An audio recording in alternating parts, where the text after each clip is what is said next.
Hello বন্ধুরা, গোপাল রান্নাঘর থেকে তোমাদের সাদর আমন্ত্রণ জানাচ্ছি। বন্ধুরা, আজকে আমাদের বাক অধিষ্ঠাত্রী দেবী অর্থাৎ সরস্বতী ঠাকুরের পুজো। তো ছোট থেকে বড়, বড় থেকে বৃদ্ধ মানুষ সবাই এই একটি পুজোর দিন অত্যন্ত আনন্দ করে জাঁকজমকের সাথে পালন করেন। কারণ বাক অধিষ্ঠাত্রী দেবী মানে নিজে শুধু বিদ্যার দেবী তাই নয়, আমি যে কথাটা বলছি সেটাও ওনার দৌলতে। সুতরাং ভগবান সবার মঙ্গল করুন, প্রত্যেকে আমরা যাতে সুস্থ থাকি, ভালো থাকি, একটা শান্তিপূর্ণ জীবন যাপন করি। তো আজকে বন্ধুরা আমি সরস্বতী পুজোর প্রাক্কালে অর্থাৎ সরস্বতী পুজোর সকালে কিন্তু একটা সরস্বতী পুজো উপলক্ষে একটা আইটেম দেখাচ্ছি। আজকাল বাচ্চারা আর খিচুড়ি টিচুড়ি তো খেতে ভালোবাসে না, সুতরাং করে কোনো লাভ নেই, কারণ তারা কিন্তু এখন খিচুড়িটা খুব একটা পছন্দ করে না। সুতরাং তাদের পছন্দের আইটেম আমি একটা দেখাচ্ছি, সেটা হচ্ছে পনির ফ্রাইড রাইস। আর একদিন আগেই আমি দেখিয়েছি কাশ্মীরি আলুর দম। সেখানে যদি আপনারা পেঁয়াজ যে বেরেস্তাটা করেছি সেটা বাদ দেন, তাহলে নিরামিষ কাশ্মীরি আলুর দমই হয়। সুতরাং এই দুটো অর্থাৎ এই পনির ফ্রাইড রাইস এবং কাশ্মীরি আলুর দম কিন্তু আমি আমার চ্যানেলেই প্লে লিস্টে দেখিয়েছি, আলুর দম হেডলাইনে। সেখানে শুধু পেঁয়াজের বেরেস্তাটা দেবেন না, একটা গরম গরম বেগুনি, আমসত্ত্ব খেজুরের চাটনি, একটা গরম ল্যাংচা বা লেডিকিনি। একদম সরস্বতী পুজোর আইডিয়াল ভোগের প্রসাদ। তো কিভাবে করছি বন্ধুরা দেখুন। আমি দেখুন পনিরগুলোকে 200 গ্রাম পনিরকে কিন্তু আমি ছোট ছোট কিউব আকারে কেটে নিয়েছি। এখানে কিন্তু রিফাইন অয়েলেই কিন্তু আমি ভাজছি। ঠিক আছে বন্ধুরা, দেখেছেন? আমি এটা একটু নুন আর একটু হলুদের গুঁড়ো দিয়ে আমি কিন্তু পনিরটাকে ভাজবো। তবে পনিরটাকে বেশি কড়া করে ভাজবো না, তার কারণ হচ্ছে বেশি কড়া করে ভাজলে কিন্তু ছিবড়ে হয়ে যায়। দেখেছেন, নুন আর হলুদ দিয়ে আমি পনিরটাকে ভেজে নিচ্ছি। ভেজে কিন্তু আমি আজকে কিন্তু কোনো জলে ভেজাবো না, এমনিই রেখে দেবো, একটা পাত্রে তুলে রাখলাম। এরপর দেখুন ওই তেলের মধ্যেই আমি কাজু বাদামটাকে প্রথমে দিয়ে দিচ্ছি।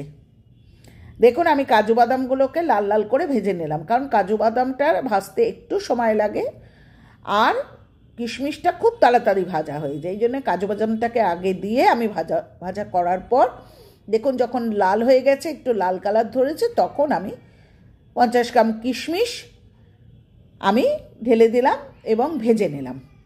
বেশি কিন্তু ভাজবেন না, তাহলে কিন্তু কিশমিশটা পুড়ে গেলে দেখতে খারাপ লাগে। উঠিয়ে ফেললাম, কাজু কিশমিশটা উঠিয়ে অন্য পাত্রে রাখলাম।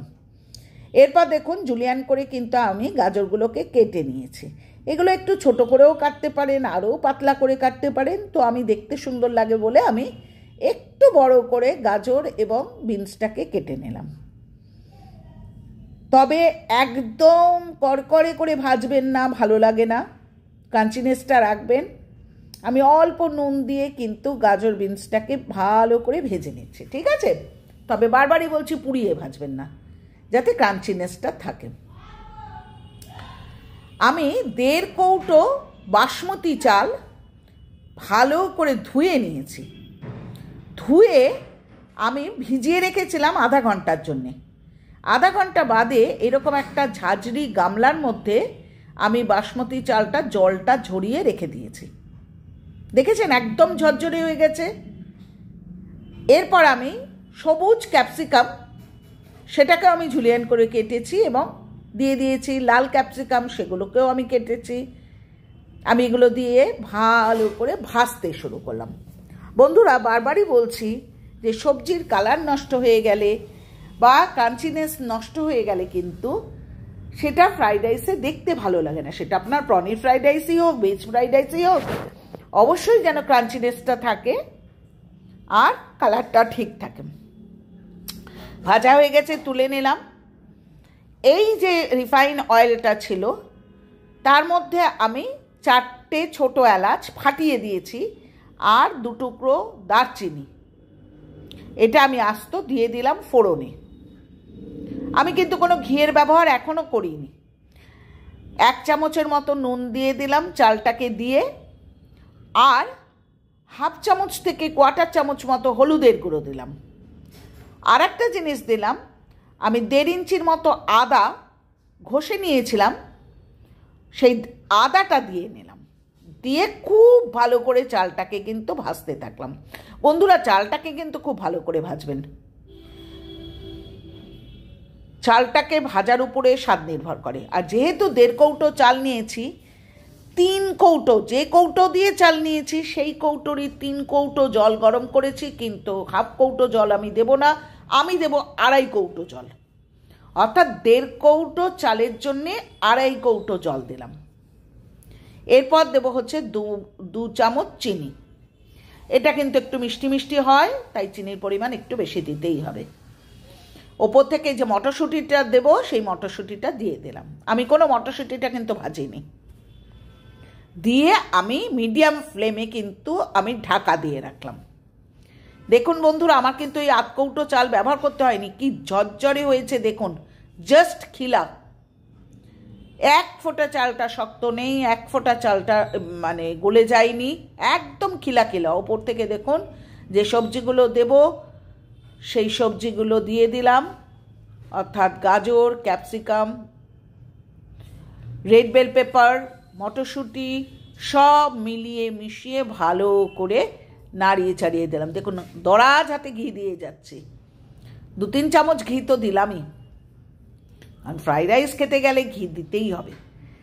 আর দিলাম হচ্ছে ছোটো এলাচ আর দারচিনি, এগুলোকে গুঁড়ো করে রেখেছিলাম। আমি কোনো বাজারের গরম মশলা ব্যবহার করি না। দেখুন ওই যে ছোটো এলাচ আর দারচিনি, এই দুটোকে কিন্তু গুঁড়ো করে রেখেছিলাম খলনুড়িতে, এবার দিয়ে দিলাম।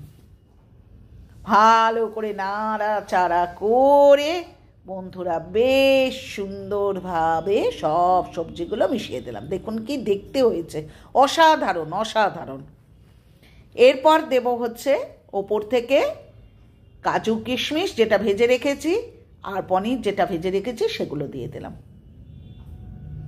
একবার সবাই তো সবার মতো করে খান, একবার রিকোয়েস্ট থাকলো বন্ধুর কথাটা শুনুন আর এইভাবে করুন, দেখুন ঠকবেন না।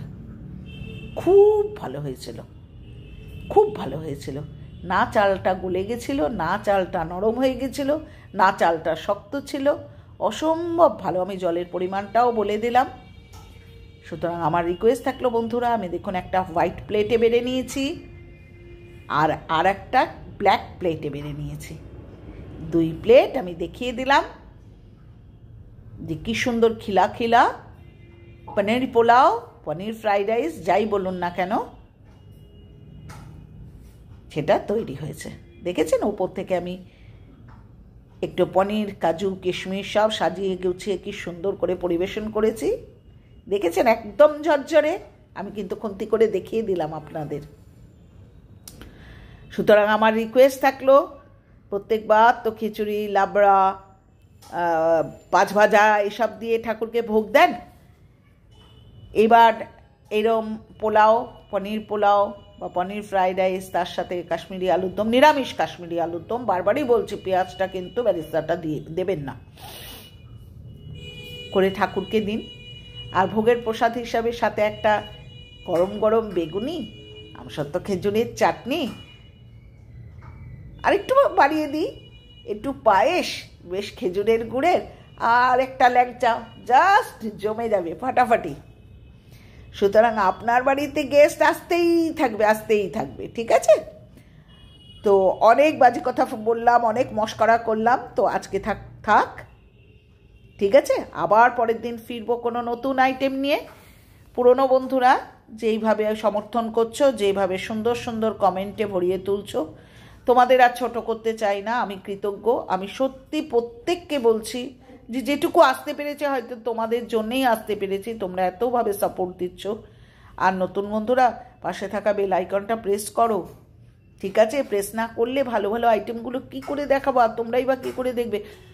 ভিজিট করে পালিয়ে গেলে চলবে না, অবশ্যই চ্যানেলটা সাবস্ক্রাইব করো, লাইক করো, কমেন্ট করো, শেয়ার করো, আর বন্ধুদের মধ্যে কিন্তু শেয়ার করো।